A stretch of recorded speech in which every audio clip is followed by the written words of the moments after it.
பாருங்க, யார போன் அதியா கீழே விழுந்துட்டீங்கன்னாப்பா. ஓன் தம்பி யார போன் அதியா கீழே போட்டுட்டு போயிட்டாங்க. கொஞ்ச நேரம் நம்ம இவடத்த நிப்போம், வருவாங்க சரியா?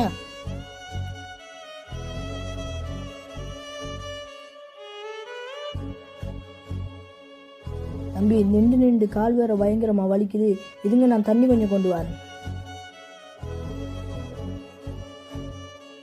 அண்ணா போனவர் இன்னும் காலையே. சரி, சேப்புக்குள்ள வைப்போம். நான் போனை கலவெடுக்க பாக்குறீங்கல்ல, உங்க அப்பா அம்மா இப்படியே சொல்லி தந்தாங்க. சின்ன வயசுல எப்படி கலவை எடுக்கிறீங்க, பெருத்தா எப்படி கலவை எடுப்பேன்? இவன் சொல்லி குத்தம் இல்லடா, இவங்க அம்மா அப்பா இப்படிதான் சொல்லி கொடுத்திருப்பாங்க. சரியா சொன்னாயிடா. தம்பி யாரு தம்பி இவங்கலாம்? அண்ணா உங்களோட போன் தானே இது? என்ன தம்பி இந்த போனை கொடுக்கறது எவ்வளவு நேரம் காத்திருந்தான் தெரியுமா? நாம தப்பு பண்ணிட்டோமே. சாரி தம்பி, இப்படி பேசி